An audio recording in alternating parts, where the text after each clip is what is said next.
Praise the lord. చేరువచ్చిన మీకు అందరికీ ప్రభువైన యేసుక్రీస్తు శుభాలు తెలియచేయుచున్నాను. ఈ దినము కొరకు ఏర్పాటు చేయబడిన లేఖన భాగము అపోస్తల కార్యములు 7వ అధ్యాయము 17వ వచనం. అయితే దేవుడు అబ్రహామునకు అనుగ్రహించిన వాగ్దాన కాలము సమీపించిన కొలది ప్రజలు ఐగుప్తులో విస్తారముగా వృద్ధి పొందిరి. తుదకు యోసేపును ఎరుగని వేరొక రాజు ఐగుప్తును ఏలనారంభించెను. Praise the Lord. Praise the Lord. మీ అందరికీ ప్రత్యేకమైన వందనాలు తెలియజేస్తున్నాను. మరొక పర్యాయము జీవవాక్యాన్ని, సత్యవాక్యాన్ని, విశ్వాస వాక్యాన్ని చేతపట్టుకొని దేవుని చేత ఆశీర్వదించబడిన మీ ముందుకు రావడానికి ప్రభువు నాకు ఇచ్చిన మంచి అవకాశం కొరకే దేవునికి స్తోత్రం చెప్తున్నాను. మనం ఎంతగానో ఆశీర్వదించబడ్డ ప్రజలు. We are so blessed people. ఆశీర్వాదానికి వారసులవుటకు దేవుడు మనల్ని పిలిచాడు. స్తోత్రం. మణిపూర్లోని ప్రజల్లాగా మనం కష్టాలు అనుభవించడం లేదు. కొన్ని కమ్యూనిస్ట్ కంట్రీస్లోనూ లేకపోతే గల్ఫ్ కంట్రీస్లో కష్టాలు పడుతున్నట్టుగా దేవుని బిడ్డలు ఇక్కడ కష్టాలు పడడం లేదు. దేవుడు మనకిచ్చిన స్వాతంత్ర్యాన్ని స్వేచ్ఛగా లేదా అనుభవిస్తున్నాం, మనం ఎంజాయ్ చేస్తున్నాం. మనం కాబట్టి బంధకాల్లో ఉన్న వారిని జ్ఞాపకం చేసుకోవాలని హెబ్రీ పత్రిక 13వ అధ్యాయంలో చెప్పినట్లుగా జ్ఞాపకం చేసుకుందాం. We will pray for them. దేవుని స్తోత్రం. మీ ప్రార్థనా విషయాలు దయచేసి మాకు ఖచ్చితంగా తెలియజేయండి. మీ కొరకు ప్రార్థన చేయడానికి సిద్ధంగా ఉన్నాం. దేవుని స్తోత్రం. ఈ సమయంలో మన దేవుని వాక్యాన్ని ధ్యానిద్దాం. మీ ఉదయకాలపు వ్యక్తిగతమైన ధ్యానాలు ముగించుకున్నారని నేను భావిస్తున్నాను. ప్రతిరోజు దేవుని వాక్యం ధ్యానించాలి, ప్రతిరోజు దేవుని వాక్యం చదవాలి. దేవుని వాక్యం మన జీవితాన్ని మారుస్తుంది. మన జీవితంలో గొప్ప విప్లవాత్మకమైనటువంటి మార్పును తీసుకొస్తుంది. గ్రేట్ చేంజ్ తీసుకొస్తుంది. మన జీవితాన్ని ట్రాన్స్ఫార్మేషన్లోకి తీసుకొస్తుంది. వాక్యము యేసు ప్రభు యొక్క సారూప్యంలోకి మనల్ని తీసుకొస్తుంది. కాబట్టి దేవుని వాక్యాన్ని ధ్యానిద్దాం. ప్రతిరోజు ఉదయం లేవగానే మొబైలు లేకపోతే న్యూస్ పేపర్స్ ఇవి కాదు, కానీ స్తోత్రం, హల్లెలూయా, దేవుని వాక్యాన్ని మాత్రమే ధ్యానిద్దాం. తర్వాత కావాలంటే న్యూస్ పేపర్లో అవి చూసుకుందాం. నిన్నటి ఎపిసోడ్లో యోసేపు యొక్క ఆశీర్వాదాలు, ద బ్లెస్సింగ్స్ ఆఫ్ జోసెఫ్, పొదలో నుండిన వాని కటాక్షంలో ఆశీర్వాదాలు దాగి ఉన్నాయి. ఆయన కటాక్షించాడు కనుక ఈయన ఆశీర్వాదాలు అనుభవించాడు. అప్పటికే యోసేపు చనిపోయాడు కనుక ద్వితీయోపదేశకాండము 33వ అధ్యాయము 16వ వచనంలో మాటను మనం తీసుకున్నాం. యోసేపు తరము వాళ్ళు, యోసేపు కుమారులు, యోసేపు యొక్క నెక్స్ట్ జనరేషన్ అనగా అరణ్య యాత్రలో ఉన్నటువంటి దేవుని ప్రజలు. వాళ్ళలో యోసేపు గోత్రికులు ఉంటారుగా, లేదా మనిషే ఎఫ్రాయిము గోత్రికులు ఉంటారు కదా. వాళ్ళను ఉద్దేశించి మోషే చెప్పినట్టు మాట, మోషే మీదకు వచ్చిన దీవెనలు పొదలో ఉన్నవాని దీవెనలు, అనగా పరలోకములో ఉన్నవాని దీవెనలు అతని తల మీదకు వచ్చేసాయి. అతని తల మీద కుమ్మరించబడింది. ఏ విధంగా పరిశుద్ధ అభిషేక తైలము ప్రవక్తల మీదనో, యాజకుల మీదనో, రాజుల మీదనో కుమ్మరించబడుతుందో, అలాగే ఆ తైలము కుమ్మరించబడినట్లుగా, లేదా తల మీద నుంచి గడ్డం మీదుగా కారి చొక్కా అంచుల వరకు జారినట్లు పడినట్లుగా మనం చూస్తున్నాం. యోసేపు తల మీదకి ఆశీర్వాదాలు వచ్చాయి. యోసేపు అనే ఒక్కడి మీదకి వచ్చిన ఆశీర్వాదం గురించి కాదు, అది యోసేపు యొక్క జనరేషన్ గురించి. వందలాది వేలాది మంది యోసేపులను గురించి రాయబడింది. ఆదికాండము 50వ అధ్యాయంతో యోసేపు స్టోరీ అయిపోయింది. కానీ మిగతా చోటంతా యోసేపు కుమారుల యొక్క స్టోరీ. ఆదికాండము 24, 25వ అధ్యాయంతో అబ్రహాము స్టోరీ అయిపోయింది. కానీ తర్వాత స్టోరీ అంతా అబ్రహాము కుమారుల స్టోరీ, ఇస్సాకు కుమారుల స్టోరీ, యాకోబు కుమారుల స్టోరీ, యోసేపు కుమారుల యొక్క స్టోరీ. కాబట్టి యోసేపు ఆశీర్వాదాల గురించి మనం ఆలోచించాం. అతడు సున్నతిని పొందాడు. మన ఇతర పితరుల్లాగా మత్సరపడినటువంటి పితరులు సున్నతి పొందారు, కానీ మత్సరం ఉంది. శరీరానికి సున్నతి ఉంది, కానీ మనసుకు సున్నతి లేదు, ఆత్మకు సున్నతి లేదు, హృదయానికి సున్నతి లేదు. హృదయము వాక్యం చేత పొడవబడలేదు, గుచ్చబడలేదు, నరకబడలేదు. అందుకనే స్టబర్న్గా ఉన్నారు, మొండిగా ఉన్నారు, మూర్ఖంగా ఉన్నారు. అతడు సున్నతి పొందాడని, అంతేకాకుండా అతడు స్వప్నాలని పొందాడని. స్వప్నం పొందాడు.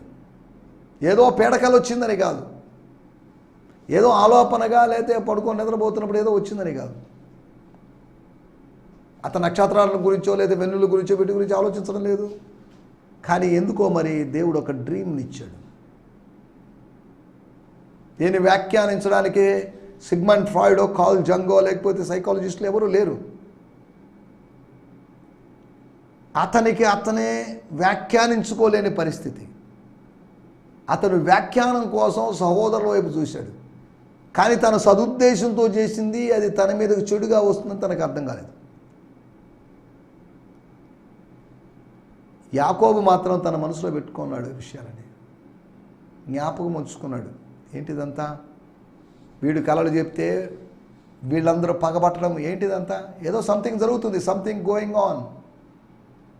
స్వప్నం కలిగిన వాడికి స్వప్నం లేనోడికి మధ్యలో జరుగుతున్న సమరం అది. ఒక కుటుంబంలోనే స్వప్నం కలిగిన వాళ్ళకి స్వప్నం లేని వాళ్ళ మధ్యలో జరుగుతున్నటువంటి సంగ్రామం అది. సరే, దేవుని స్తోత్రం. మూడవదిగా అతను సాన్నిధ్యాన్ని పొందాడు, దైవ సాన్నిధ్యం. దైవ సాన్నిధ్యం కోసం అతను అడగలేదు, దేవా నాతో రా అని అడిగాడు. లేదు మరి తెలియదు, అడిగి ఉండొచ్చు కూడా. కానీ దేవుడు అతనికి తోడుగా ఉన్నాడు. అడగకపోయినా అతని అవసరతను, ఆత్మీయ అవసరతను తీర్చాడు. మనం అడగకపోయినా మన ఆత్మీయ అవసరతలు, ఆర్థిక అవసరతలు, మానసిక అవసరతలు ఆయన తీరుస్తాడు. అడిగితేనే తీరుస్తాడు అని అనుకోడు, అడగకపోయినా తీరుస్తాడు. మీకేం కావాలో అది ఆయనకి తెలుసు, మనకేం కావాలో అది తెలుసు, మనకి ఏది ఎప్పుడు కావాలో అది ఆయనకి చక్కగా తెలుసు. ఆయన అనుగ్రహిస్తాడు. మొదట ఆయన రాజ్యాన్ని, ఆయన నీతిని వెతకండి, మీరు అడగనటువంటి విషయాలను కూడా ఆయన అనుగ్రహిస్తాడు. అడిగిన విషయాలు, అడగని విషయాలు, అన్ని విషయాలు మీకు అనుగ్రహిస్తాడు. ధారాళంగా అనుగ్రహిస్తాడు, గద్దెంపకు అనుగ్రహిస్తాడు, మీరు ఆనందించినట్లుగా అనుగ్రహిస్తాడు. దేవుని స్తోత్రం, హల్లెలూయా. వలలు పిగులున్నట్టుగా అనుగ్రహిస్తాడు, దోణెలు మునుగునట్లుగా నీకు అనుగ్రహిస్తాడు. దేవుడు మనకిస్తాడు. God will give. దేవుడు ఇవ్వకపోతే మనకి ఎక్కడి నుంచి వచ్చింది? దేవుడు ఇవ్వకపోతే నేను ఇలాగా వాక్యం చెప్పే అవకాశం, టీవీలో వాక్యం చెప్పే అవకాశం ఎక్కడిది? God provided. God is my provider. ప్రతి టీవీ ప్రసంగికునికి, ప్రతి వ్యక్తికి గాడ్ ఈజ్ ప్రొవైడర్. ఫలాని బ్రదరో, ఫలాని సిస్టరో డబ్బులు పంపించవచ్చు, ఫలాని ఎవరో ఒకరు ప్రేమించి టీవీ పరిచయ కొరకు ఇవ్వచ్చు. It's through God. గాడ్ ద్వారా, దేవుని ద్వారా జరిగిన కార్యం. దేవుని స్తోత్రం, హల్లెలూయా. దేవుడు దేవుని దాసుని పక్షాన ఉండి దేవుని బిడ్డలతో మాట్లాడి నిధులు ఆయన అనుగ్రహించాడు. దేవుని స్తోత్రం, హల్లెలూయా. సరే, సాన్నిధ్యాన్ని అనుభవించాడు, పొందుకున్నాడు. పోగొట్టుకునే కాదు, పొందుకున్నవి. కొన్ని పొందుకోవాలంటే కొన్ని పోగొట్టుకోవాలి కూడా. అబ్రహాము ఆశీర్వాదాలు పొందుకోవాలంటే తన ప్రజల్ని, తన వారిని పోగొట్టుకోవాలి. ఒకటి పోగొట్టుకుంటేనే ఒకటి పొందుకుంటాం, ఒకరిని పోగొట్టుకుంటేనే ఒకరిని సంపాదించుకోగలం. జాన్ మార్క్ని పోగొట్టుకున్న తర్వాత తిమోతిని పొందుకున్నాడు పాల్ గారు. స్తోత్రం. పోగొట్టుకోవడానికి అనుమతించేది దేవుడే, పొందుకునేటట్టు చేసేది కూడా దేవుడే. పోగొట్టుకున్నా పొందుకున్నా ప్రభువుకు స్తోత్రం. యెహోవా ఇచ్చిన, యెహోవా తీసుకున్నాను. ఇచ్చినా స్తోత్రం, తీసుకున్నా స్తోత్రం, ఇచ్చినా స్తోత్రం, ఇవ్వకపోయినా స్తోత్రం, మేలు కొరకై స్తోత్రం, కీడు కొరకై స్తోత్రం, ప్రతిదానికి స్తోత్రం. అన్ని విషయములో కృతజ్ఞతాస్తుతులు చెల్లించండి. In everything give thanks. No murmuring, no grumbling, no complaining. లేదు, అన్ని విషయాలు దేవునికి స్తోత్రం చెప్తాం.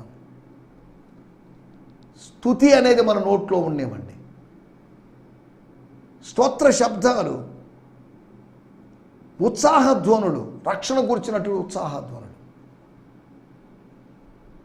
రక్షణ సునాదాలు, స్తోత్ర శబ్దాలు. కృతజ్ఞతతో మన కృతజ్ఞత మనలోంచి బయటికి ప్రవహించాలి.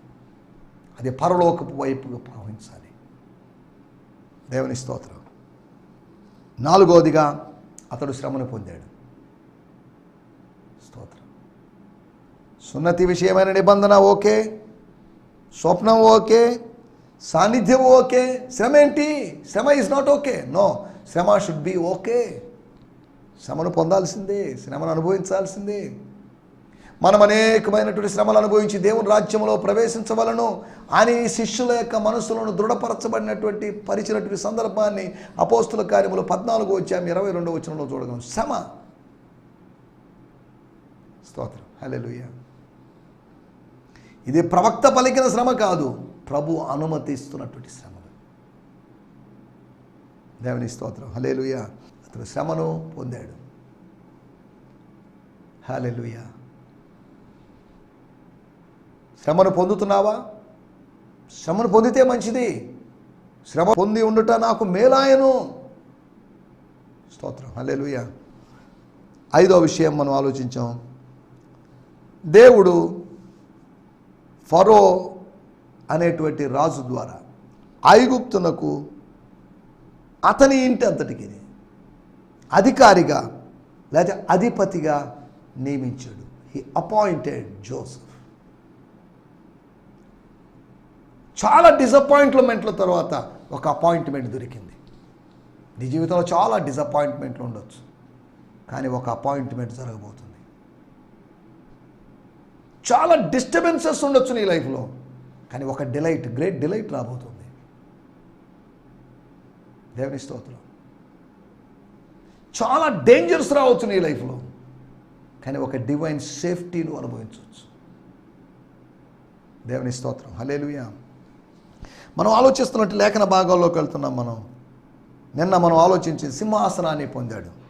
అతడు సున్నతి పొందాడు, స్వప్నం పొందాడు, సాన్నిధ్యం పొందాడు, శ్రమను పొందాడు, సింహాసనాన్ని పొందాడు. ఫైనల్లీ చదవకు చివరికి, finally he got the throne. స్తోత్రం. ఎక్కడి నుంచి వచ్చిందంటే థ్రోన్ ఆఫ్ గ్రేస్ పొందుకున్నాడు కాబట్టి థ్రోన్ ఆఫ్ గ్లోరీ వచ్చింది. కృపాసనం దగ్గరికి వచ్చాడు. కృపాసనం దగ్గరికి అనుదినం వస్తున్నప్పుడు ఘనతకు సంబంధించిన సింహాసనం వచ్చింది. కృపాసనం దగ్గర నుంచి సింహాసనం దగ్గరికి మనం వెళ్తాం.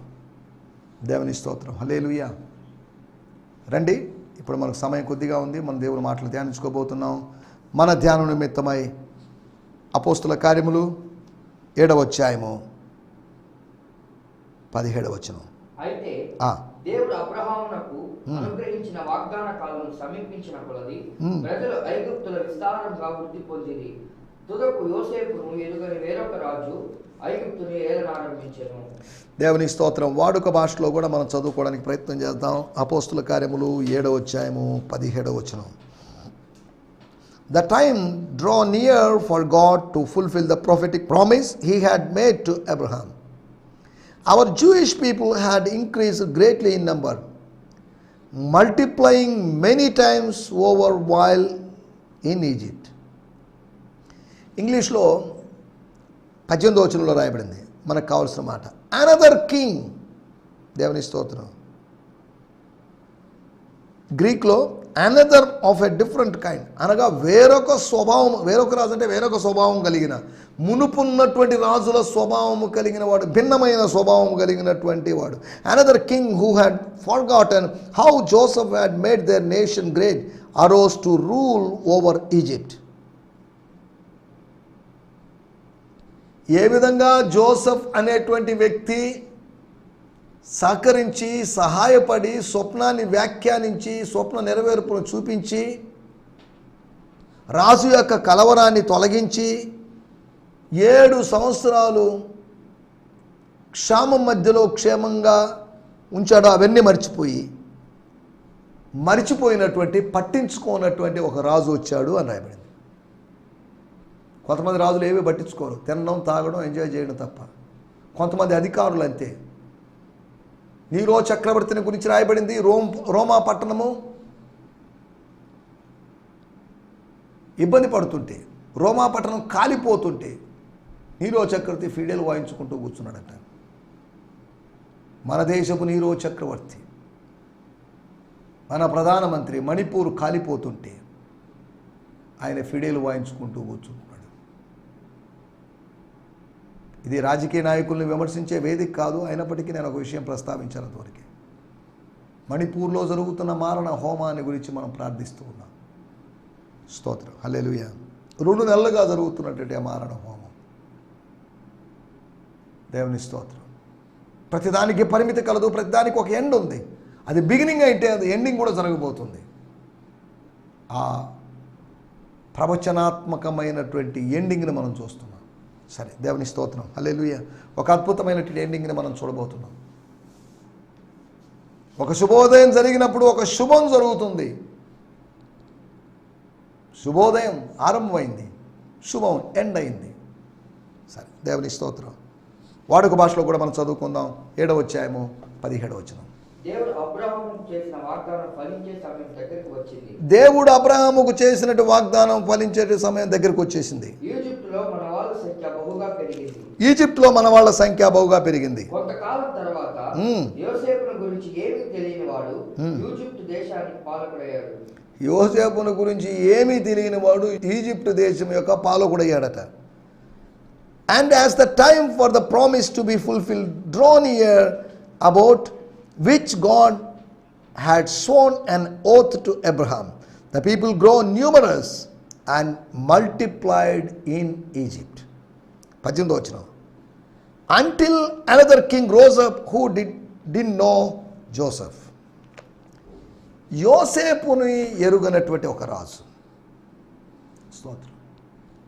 యోసేపును అందరూ తెలుసుకోవాలని రూల్ ఏం లేదు. యోసేపు రాజేం కాదు. యోసేపు రాజు దగ్గర ఉన్న వ్యక్తి. ప్రతి ఫరో దగ్గర ఇటువంటి వ్యక్తులు యోసేపు లాంటి వాళ్ళు ఉండొచ్చు, కానీ యోసేపును ఎరుగని రాజు అని రాయబడింది. ఆయన ఎవరో ఏంటో మనం చరిత్రలోకి వాటిలోకి వెళ్ళలేదు. యోసేపును ఎరుగని వేరొక రాజు, వేరొక స్వభావం, భిన్నమైనటువంటి స్వభావం కలిగిన రాజు ఐగుప్తు దేశాన్ని ఇయ్యాలని ఆరంభించాడు. స్తోత్రం. ఆరంభించి కపటంగా ప్రవర్తించాడు. సరే, దేవుని స్తోత్రం. యోసేపును ఎరుగని వేరొక రాజు, యేసుని ఎరుగని ప్రజలు ఉన్నారు, యెహోవా దేవుణ్ణి ఎరుగని ప్రజలు ఉన్నారు, పరిశుద్ధాత్మను ఎరుగని ప్రజలు ఉన్నారు. అపోస్తుల కార్యములు 19వ అధ్యాయంలో పరిశుద్ధాత్ముడు ఉన్నాడు అనే సంగతి మాకు తెలియదండి అని నిజాయితీగా ఒప్పుకున్నారు ఎఫెసీ పట్టణం నుంచి వచ్చినటువంటి ప్రజలు, సంఘ ప్రజలు. యోసేపును ఎరుగని వేరొక రాజు. స్తోత్రం. ఇందులోంచి నేను త్వరగా 4 విషయాలు మీకు జ్ఞాపకం చేయబోతున్నాను. 1, యోసేపును ఎరుగని రాజు అంటే యోసేపు యొక్క కార్యాలను, యోసేపు చేసిన మంచి పనులను ఎరుగనటువంటి రాజు. ఒక రాజుకు నిద్ర పట్టలేదు. పాత రాజ్యానికి సంబంధించిన దస్తావేజులు, చరిత్ర పుస్తకాలు, లేకపోతే ఆ చరిత్ర ప్రతులు ఆ చుట్టలు తిరగేస్తున్నప్పుడు ఒక రాజు మీద జరిగిన హత్యా ప్రయత్నం గురించి తెలిసింది. ఓహో, ఇలా జరుగుతుంది, ఇలా జరిగింది. నెక్స్ట్ రోజు, తర్వాత రోజు అడిగాడు, రాజు ఎవరికైనా సన్మానం చేయాలనుకుంటే ఎలా చేయాలి, ఏంటి దాని విధానం ఏంటి, దాని ప్రాసెస్ ఏంటి అని అడిగాడు. అలాగైతే ఏర్పాటు చేయండి అన్నాడు. హామాన్ అనుకున్నాడు తనకే కదా ఇంకెవరికి జరుగుతుంది అని పొంగిపోయాడు. కానీ ఆ సన్మానము మొర్దెకైకి జరగాల్సింది జరగలేదు. అప్పట్లో జరిగింది, మళ్ళీ జరిగింది. మొర్దెకై చేసిన కార్యము మరోబడింది, యోసేపు చేసిన కార్యము మరోబడింది. న్యాయాధిపతుల కాలములో మనం గమనిస్తే న్యాయాధిపతుల గ్రంథము 8వ అధ్యాయం 35వ వచనం. న్యాయాధిపతుల గ్రంథంలో, మరియు వారు గిద్యోనును యెరుబ్బయలు ఇశ్రాయేలుకు చేసిన ఉపకారం అంతయు మరిచి అతని ఇంటి వారికి ఉపకారము చేయకపోయి. గిద్యోను చేసిన ఉపకారాన్ని మరిచారు. గిద్యోను ఉపకారం చేయలేదా? న్యాయాధిపతిగా చేశాడు ఆయన, ఓ జడ్జిగా చేశాడు, దాన్ని మర్చిపోయారు. మేళ్ళు మర్చిపోతారు. ఏదైనా ఒక మాట అన్నాం అనుకోండి, ఓ చెడు పని చేసామని దాన్ని మాత్రం గుర్తుపెట్టుకుంటారు. యోసేపును కూడా మర్చిపోయారు. యోసేపును ఎరగడానికి ఏమాత్రం ఇష్టపడలేదు. ఎందుకులండి బానిసల వ్యక్తిని గురించి. రాజు అయితే గుర్తుపెట్టుకుంటాం, కానీ రాజు యొక్క అసిస్టెంట్ గురించి అంత చరిత్రలోకి దేనికి అని అనుకున్నారు. చరిత్ర పట్ల ఏమాత్రం ఇంట్రెస్ట్ లేని వ్యక్తి, అవగాహన లేని వ్యక్తి. ఆయన ఏదో భవిష్యత్తును గురించి ఆలోచిస్తున్నాడు, కానీ చరిత్రతో మనకెందుకు అన్నట్టుగా ప్రవర్తించాడు. మరిచిపోతున్నారు మన గురించి. యోసేపును ఎరుగనటువంటి ఒక రాజు, మన టైటిల్ ఎరుగబడినటువంటి ఒక వ్యక్తి. వెల్ నోన్ కాదు, అన్నోన్ అయిపోయాడు. ఒకప్పుడు వెల్ నోన్, అన్నోన్ అయిపోయాడు. ఒకప్పుడు విఐపి, ఇప్పుడు చరిత్ర పుటల్లో కాలగర్భంలో కాలాలు సమయాలు గడిచిన తర్వాత మర్చిపోయారు. ఆ దుఃఖంలో విషాదంలో భర్తను కోల్పోయారనో, లేదా తండ్రిని కోల్పోయారనో, తాతను కోల్పోయారనో కొంతకాలం దుఃఖం ఉంటుంది. తర్వాత కాలము మానసికమైన గాయాన్ని, హృదయ గాయాన్ని మాన్పడం ద్వారా మొత్తం సెటిల్ అయిపోతుంది.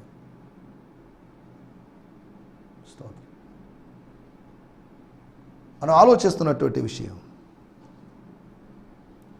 7వ అధ్యాయము 17వ వచనంలో యోసేపును ఎరుగనటువంటి, ఒకటి యోసేపు యొక్క కార్యాలను ఎరగనట్టు, యోసేపు యొక్క ప్రణాళికను, యోసేపు చెప్పినటువంటి స్వప్న వ్యాఖ్యానం ప్రకారమే సమస్తము జరుగుతుంది. స్తోత్రం. రెండో విషయాన్ని నేను మీకు జ్ఞాపకం చేస్తాను. యోసేపు జీవితంలో ఆదికాండము 37వ అధ్యాయము 5-9 వచనాలు గమనిస్తే, చాలండి, యోసేపు స్వప్నాలను ఎరుగనటువంటి ఒక వ్యక్తి. యోసేపు యొక్క స్వప్నాలను, కలలను ఎరుగనటువంటి, తెలిపినప్పటికీ దాన్ని తెలియనట్టుగా ఉన్నటువంటి సోదరులు, గోత్రకర్తలు. దేవుని స్తోత్రం, హల్లెలూయా. యోసేపు కార్యాలు ఎరుగని రాజు ఉన్నాడు, యోసేపు యొక్క కలలను ఎరుగనటువంటి సోదరులు ఉన్నారు. మన స్వప్నాన్ని ఎరగని వాళ్ళు ఉంటారు. ఏముందిలే, సరదాగా ఉన్నాడు, నవ్వుకుంటున్నాడు, ఏం లేదులే. కానీ మనలో మండుతున్నటువంటి ఒక మంట, భారం, ఆత్మల భారం, మన దర్శనం ప్రజలకు తెలియడం లేదు. జోవియల్గా ఉండొచ్చు, ఫ్రెండ్లీగా ఉండొచ్చు, సోషల్గా ఉండొచ్చు, అంత మాత్రం మనకు దర్శనం లేదని కాదు. రెండోది, యోసేపు యొక్క స్వప్నాలు ఎరగనటువంటి వాళ్ళు, స్వప్నాలు ఎరగనటువంటి ఒక ప్రపంచం. దేవుని స్తోత్రం, హల్లెలూయా. మూడో విషయం నేను మీకు జ్ఞాపకం చేస్తాను. ఆదికాండము 39వ అధ్యాయము 19వ వచనం. ఇట్లు నీ దాసుడు నన్ను చేసేనని తన భార్య తనతో చెప్పిన మాటలు వినినప్పుడు కోపంతో మండిపడ్డాడు. ఎవరతను? పోతీఫర్. కారణం ఏంటి? తన భార్య ఏదో చెప్పింది, భార్యను నమ్మాడు, బానిసను నమ్మలేదు. బానిస కాదు, అతను గృహ నిర్వాహకుడు, స్టీవర్డ్ని నమ్మలేదు. అతను పిలిచి, బాబు ఇది నిజమేనా? మేడం గారు చెప్పింది నిజమేనా? నా భార్య చెప్పింది నిజమేనా? ఎందుకు ఇలా చేసావు? నేను ఎంత నమ్మాను? నా కుటుంబంలో చిచ్చు పెడుతున్నావే, నా కాపురంలో చిచ్చు పెడుతున్నావే, ఇది ఎంతవరకు కరెక్ట్ అని అతన్ని విచారించకుండానే అతని మీద చర్య తీసుకున్నాడు. శిక్ష విధించడానికి ముందుగా విచారించాలి, ఏం జరిగింది అని అడగాలి. కానీ ఇతను ఏమాత్రం అడగలేదు. అనగా యోసేపు జ్ఞానం మీద, యోసేపుతో ఉన్న దైవ సాన్నిధ్యం మీద నమ్మకం ఉంది, కానీ యోసేపు పరిశుద్ధతను నమ్మనటువంటి, యోసేపు యొక్క స్వయం నియంత్రణ, సెల్ఫ్ కంట్రోల్ మీద, నా భార్య అందగత్తే, పోతీఫర్ భార్య అందగత్తే, జులీకా అని చెప్పబడినట్టు బైబిల్లో పేరు లేదు, కానీ ఆ పేరు జులీకా అని రాయబడిన చరిత్రలో. జులీకా అనేటువంటి ఆమె ఐగుప్తు దేశంలో 40 మంది అందగత్తెల్లో ఒక ఆమె ఈ అందగత్తెను యవనస్తుడు మోహించాడు. అతని యొక్క పరిశుద్ధతను సంశయించారు. నీ యొక్క స్వప్నాన్ని సంశయిస్తారు, నీ యొక్క కార్యాలని నువ్వేనా చేసింది, నువ్వు చేసావా నిజంగా అన్న విధంగా అతని పరిశుద్ధతను అతని యజమానుడు శంకించాడు. దేవుని స్తోత్రం. ఒకటి, యోసేపు యొక్క కార్యాలను ఎరుగనటువంటి, సాహస కార్యాలను ఎరగనటువంటి రాజు, యోసేపు యొక్క స్వప్నాలను ఎరగనటువంటి సోదరులు. మూడోది, యోసేపు యొక్క స్వర్గ స్వభావమైన పరిశుద్ధతను ఎరగనటువంటి యజమానుడు. నాలుగో విషయం నేను చెప్పి ముగిస్తాను. ఆదికాండము 45వ అధ్యాయము 13వ వచనం. ఐగుప్తు ఐగుప్తులో యోసేపుకు కలిగిన సమస్త ఘనత, ఐగుప్తులో అవమానం కాదు, కనానులో అవమానం కలిగిందేమో కానీ ఐగుప్తులో సమస్త ఘనత మీరు చూసింది యావత్తు చూసినట్టుగా తండ్రికి తెలియజేయండి, యాకోబు గారికి తెలియజేయండి. త్వరగా నా తండ్రిని ఇక్కడికి తీసుకొని రండి అని తన సోదరులతో చెప్పి 2 విషయాలు చెప్పాడు ఆయన. నాకు కలిగిన సమస్త ఘనత మీరు చూసిందంతా. ఏం చూస్తున్నారు మీరు? ఐగుప్తులో నా యొక్క పవర్ ఏంటో మీరు చూస్తున్నారు, నేను ఏ విధంగా హెచ్చించబడ్డానో మీరు చూస్తున్నారు. వీటిని గురించి తండ్రికి చెప్పండి. నేను ఎప్పుడో చనిపోయాను, 9 సంవత్సరాల క్రితమే చనిపోయాను, 9 ఆదరణ కూడికలు జరిగాయి అని అనుకుంటున్నటువంటి కుమారుడు ఇంకనూ బతికాడనే వార్త తండ్రికి ఎంత సంతోషాన్ని కలిగిస్తుంది. స్తోత్రం. నాకు కలిగిన సమస్త ఘనత గురించి తండ్రికి చెప్పండి. యోసేపు యొక్క ఆశీర్వాదాన్ని ఎరగనటువంటి, యోసేపు అంతమైపోయాడు అనుకుంటున్నటువంటి, అపోహపడుతున్నటువంటి తండ్రికి యోసేపు యొక్క ఆశీర్వాదం, సమస్త ఘనత. స్తోత్రం. నా మాటలు ముగించేస్తున్నాను. యోసేపు యొక్క సాహస కార్యాలు ఎరుగనటువంటి రాజు, యోసేపు యొక్క స్వప్నాలు ఎరుగని సోదరులు, యోసేపు యొక్క స్వభావం ఎరుగనటువంటి, పరిశుద్ధత ఎరుగనటువంటి యజమానుడు, యోసేపు యొక్క సమస్త ఘనతను ఎరుగనటువంటి తండ్రి. స్తోత్రం. నీ గురించి విషయాలు తెలియని వాళ్ళు ఉంటారు. నువ్వు ఎరగబడని వాడిగా ఉన్నావేమో, తెలియబడని వాడిగా ఉన్నావేమో. ఒకరోజు దేవుడిని తెలిసేవాడిగా చేస్తాడు. అక్కడ రాయబడింది యోసేపు యొక్క వంశము ఫరోకు తెలియవచ్చును. ఒకప్పుడు తెలియదు, తెలిసింది. తెలియబడని నిన్ను తెలియబడిన వ్యక్తిగా దేవుడు మారుస్తాడు, ఆనర్ చేస్తాడు. దేవుని స్తోత్రం. అట్టి కృపా దేవుడు మనకు అనుగ్రహించును గాక. ఆమేన్. హల్లెలూయా. హల్లెలూయా. ఈ సందేశము మీకు ఆశీర్వాదకరంగా ఉందని నమ్ముచున్నాము. ప్రార్థన అవసరతల కొరకు మమ్మల్ని సంప్రదించవలసిన మా చిరునామా గిద్యోన్ మిషన్ చర్చ్, 6వ వీధి, శాంతినగర్, నెల్లూరు 4, ఆంధ్రప్రదేశ్. పిన్ 524004. మా ఫోన్ నంబర్లు 7036443613 మరి ఒక నంబర్ 9392293010. మా ఈమెయిల్ ఐడి gfihmi2015@gmail.com. దేవుడు మిమ్మును ఆశీర్వదించునుగాక. ఆమేన్.